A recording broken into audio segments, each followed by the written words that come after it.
Yeah, man, people, welcome back. This is Nicardo Media House Morning Insider to you guys again. Bless up to everybody, is it? Salute to everybody. Bless up to everybody that's, there. I watch my video, really appreciate it. You take a little time out and you come over Nicardo Media House, you see the notification. ASAP, you jump on it, or you don't know, whenever you see it pop up, and you jump on it and, touch the like button and, listen, I'm going to talk about something in another video, and I'm going to want to comment and tell me what you guys think, yeah. But look, very interesting day. Today is the day that the gaffer, the real man who is going to pilot the REGGAEBOYZ to the next FIFA World Cup. Believe it, people, believe.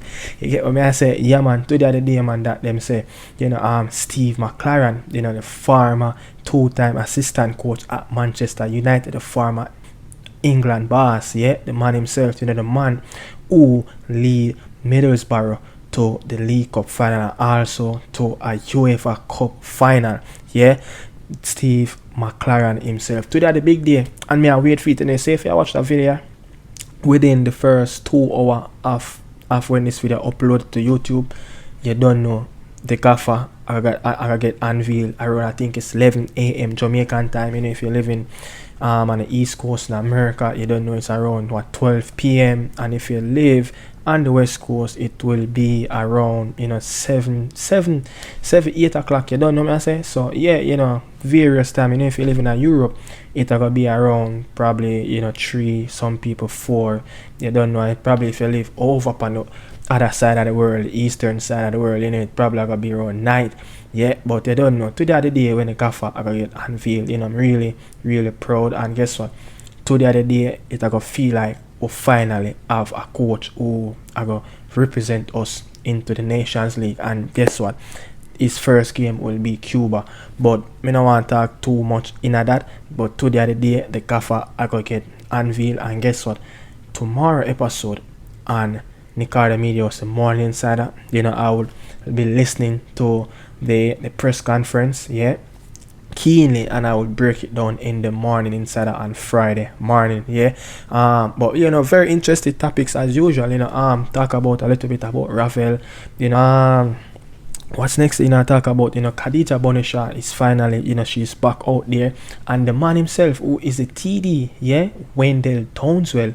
Wendell Downswell going to get a big achievement, from him friend them around a JFF. You get what I say? So, check it out, rewind, and we're going to come around, and we're going to start the real thing, so check us out again.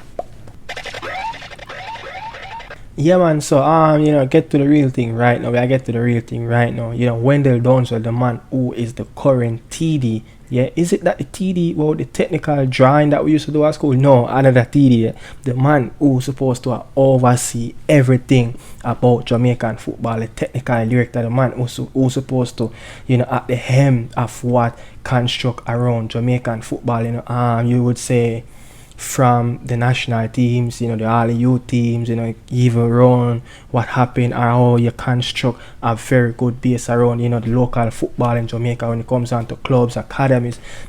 This is a very big job, and this job, FIFA said every country must have a technical director that appoint, for the football in that respective country.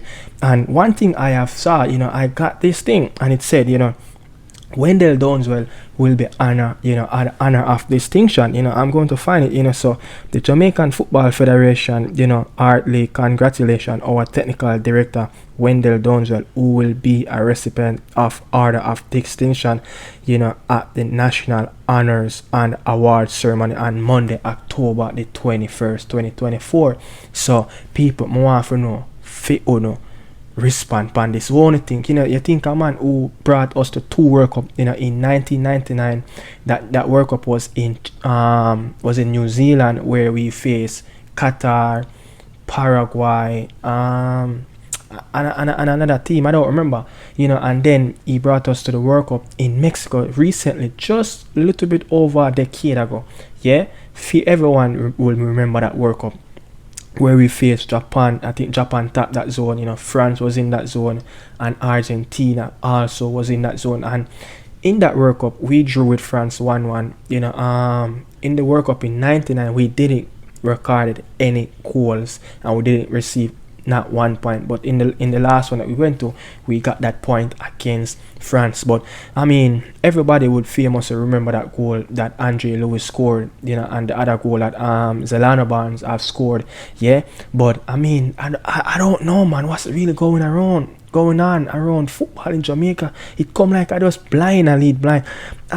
Look, it kind of rubbed me the wrong way. I'm thinking like, Wendell Downswell, what he have been doing, since Wendell Downswell is a technical director since July the 12th. I remember during that same year, Captain passed away, at just a month when he, just a month after, Captain passed away, Wendell Downswell, got appointed as the technical director. I would say it's a TD job. You get, technical drawing. But me can't even call him a technical, giant. I don't even know what is he doing. He not orchestrate nothing around our football, Mr. Downswell these days is very silent, Look, I have heard, the England technical director and a couple other people around English football have spoken, since Gareth Southgate have got sacked. I have heard and saw articles of Brazil technical director have spoken, since they've been looking for a coach, the right man. And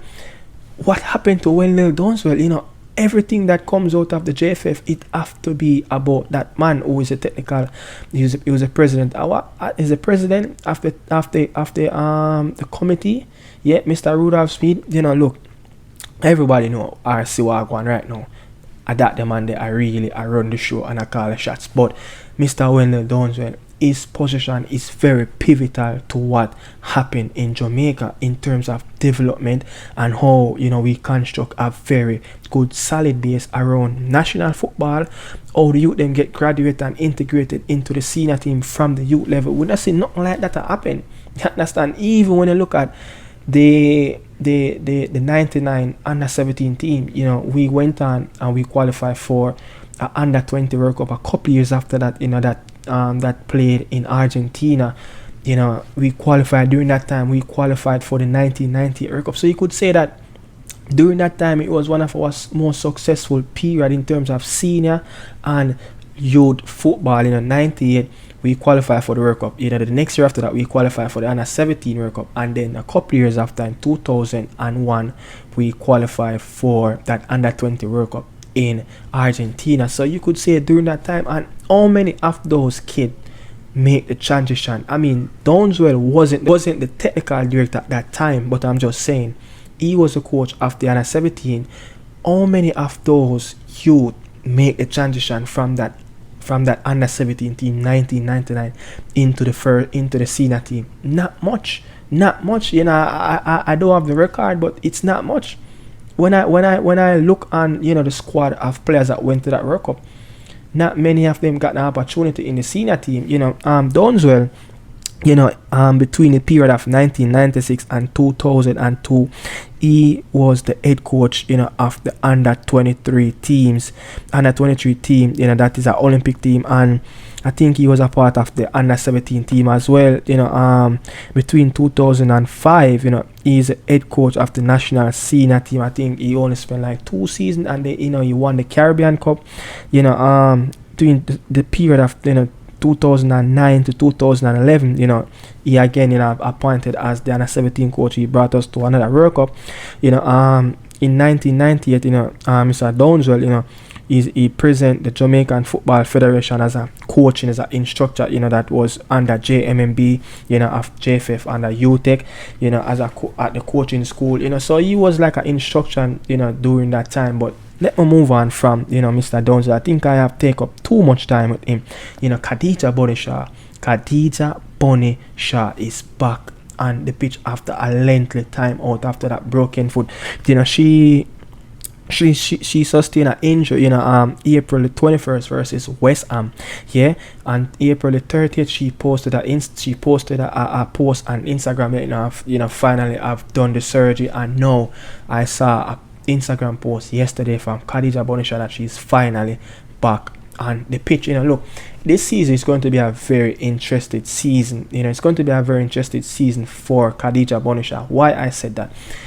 Look, I know she probably felt some way, after, went down against West Ham with 3 games left back, and right after, they went on and they lost one of the 3 games that, they finished on the same points, and, just narrowly lost out on the WSL title from Chelsea. They finished at 55-55, I think. Yeah, 55-55, and the game that they lost against Arsenal, that was a game, they should have win, and they lost that game at home, and more likely, the red at farm that Khadija Shaw was on, probably, she would have put away the title, for Manchester City, last season, but again, that MIA side at Chelsea team, it was her last season, they were fighting for her, to win that last, especially a Chelsea team that lost in the Champions League, twice back-to-back, against Barcelona. So they were looking forward to win that WSL. So they came from behind, from second position, and won that WSL. But Khadija Shaw,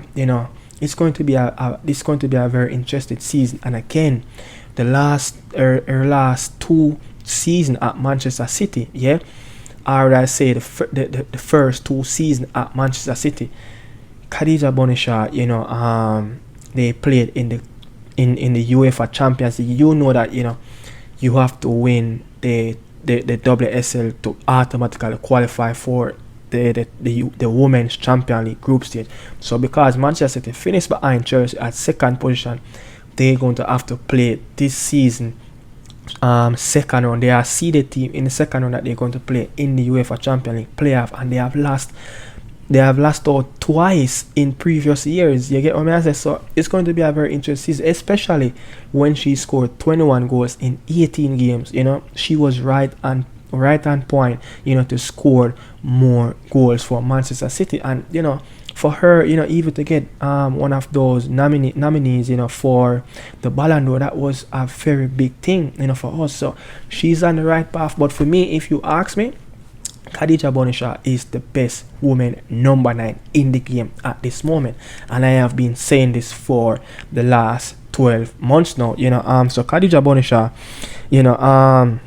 what I must say, the WSL will return on September 22, and the Champions League Women Playoff, it will kicks off. The second round for Manchester City will kicks off, on September 18th to September the 18th and the 19th, so we're looking forward. I don't know if she will be ready, 100% for the start of the WSL on September the 22nd. And guess who they will play first? The team that broke their heart, Arsenal. So I'm hoping Khadija Shaw can make that return, to sink the Gunners ladies in that first game for what they did for not letting Manchester City go on to win that league title. But I mean, kudos. They have strengthened their team. Carrie Taylor, the coach, he's the coach for the last 4 years now, since 2020.